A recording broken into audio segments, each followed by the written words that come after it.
Ladies and gentlemen, prepare yourselves for the one and only World Improv Network comedy show on Mile High Sports Radio. Take part in the show by giving your suggestions or questions to the cast for each show segment throughout the week, or live during the show by hitting them up on Facebook at World Improv Network, on Twitter at World Improv Net, or by calling in to Mile High Sports Radio studio line.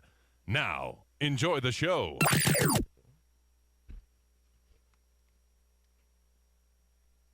Getting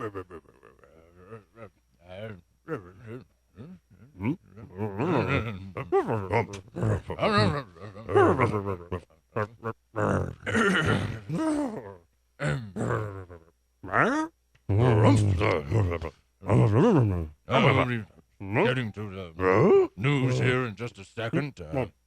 Just having a brief conference here in the newsroom. Welcome to the World Improv Network on Mile High Sports Radio. And now we're going to be sending it over to our British correspondent, lead anchor, Mr. Potter Smith.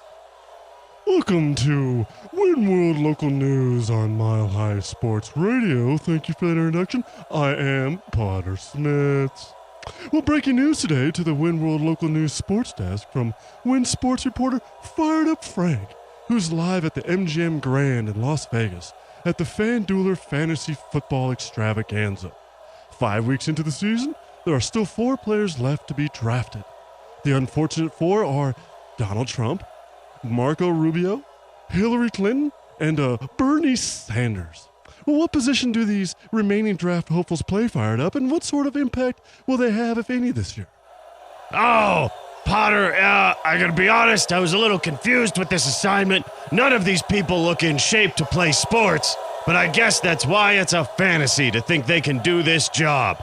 We got Donald Trump here. He's got the wild hair and the rugged good looks of your Joe Namath quarterback. Hillary Clinton backing him up as a speedy gazelle at a wide receiver. Marco Rubio, I don't even know who this guy is, but I'll tell you, he's benching 350, 20 reps, putting it up no problem. Obviously an offensive tackle. And Bernie Sanders, the old man, the wise old man, calling in the plays from the sidelines, the head coach. And I don't know who's going to win. I don't know how anyone's going to win, but these people probably will get drafted eventually. Back to you, Potter. Well, thank you, Fired Up, for that awesome reporting there. And let's hopefully they get drafted at some point in time before the season's over. All right, well, for our next story of great significance, it's brought to us by WIN contributor Rick of Hollywood, California. Superstar actor Daniel Craig just stated that he would rather slash his own wrists than play James Bond again, ahead of the November film release of Spectra, the newest installment of the internationally acclaimed 007 film series. To understand why Mr. Bond would want to drown his head in vodka, shaken, not stirred, before taking his own life, given his seemingly perfect international gallivanting playboy lifestyle, let's go live to WIN clinical psychologist Dr. Drew Stein, who's at Scotland Yard in London, England, with the in-depth analysis. Dr. Drew Stein? Yes. Thank you, Potter.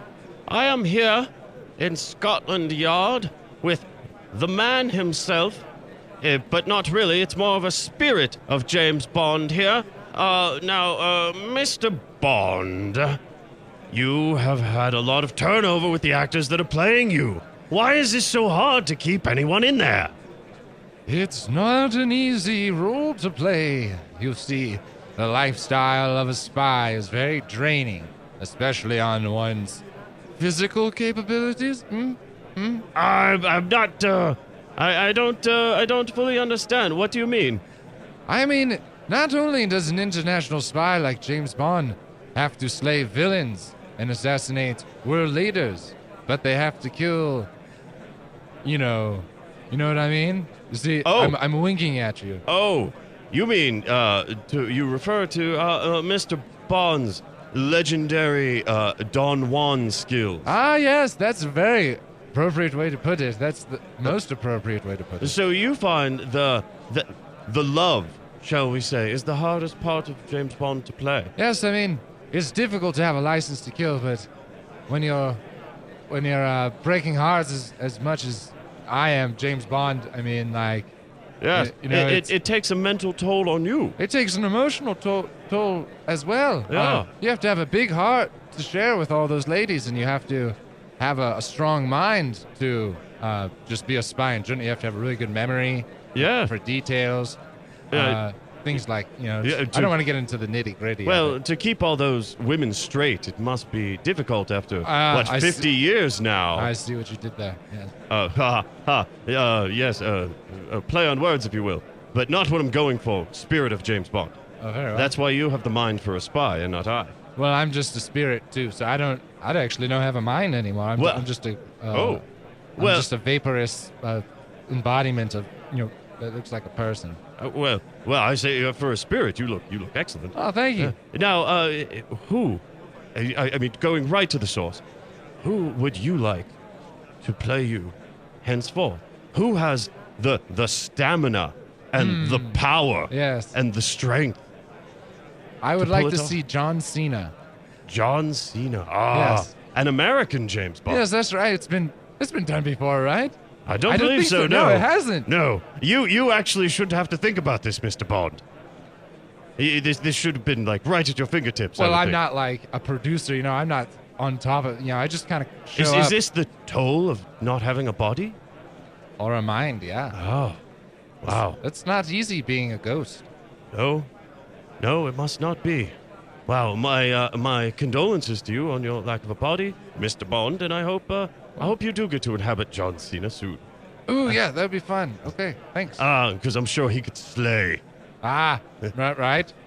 Back to you, Potter. Well, thank you, Dr. Drewston. Very, very informative insight there. Well, moving on to another major story, which is brought to us by WIN contributor Jezebel of Greeley, Colorado. With Columbus Day looming, many around the U.S. are calling for this federal holiday of New World exploration to end once and for all by scheduling protests, marches, and on-the-job corporate sit-ins tomorrow. To find out why so many Americans are distraught and have their burlap thongs up in a bunch over the Italian-born Christopher Columbus, let's go live to WIN senior historian Old Man Winter, who's in Nassau, Bahamas, with the true significance of this story. Old Man Winter? Yes. I'm here with Christopher Columbus's great grandson. Yeah. That was a total of 8 greats, if anybody was counting. I was, man. Rock, very cool. And your name is also Christopher, isn't it? Yeah, I'm named after my great grandfather.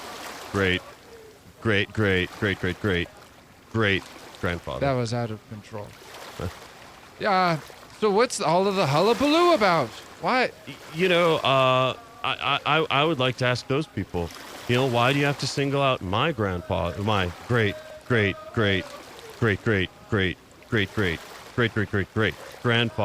Of all people, like he just wanted to prove the world wasn't flat. And maybe find some gold and some chicks. He did a lot of bad stuff in the. I mean. Excuse me. Hey, all right. Well, I don't want to make. I didn't mean to, to get touchy. I thought I wasn't going to strike a nerve. I mean. Well, you're talking about my great grandfather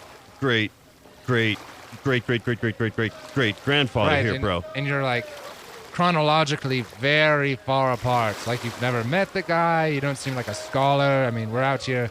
Hey, I just whoa, caught you. I caught you what, before just because I wear this like red, black, and yellow like knit cap and I have dreads, you think I'm not a scholar? That wasn't. All right, I'll be honest. That was it. Wow. Plus, I mean, I just caught you before you were going to surf out into the ocean. Yeah, because my 401k just matured and my IPO is going to go public, bro. All right, well, get out of here, Russell Scrat. All right, back to you, Potter. Well, thank you there. Great reporting, Old Man Winter. And thank you all for tuning in to WIN World Local News on Mile High Sports Radio. I'm Potter Smittss. Stay tuned for Community Court next on the World Improv Network. Give the WIN cast your suggestions via Facebook, Twitter, or by calling into the Mile High Sports Radio studio line during the break for a case that needs to be tackled during Community Court. Next on Mile High Sports Radio.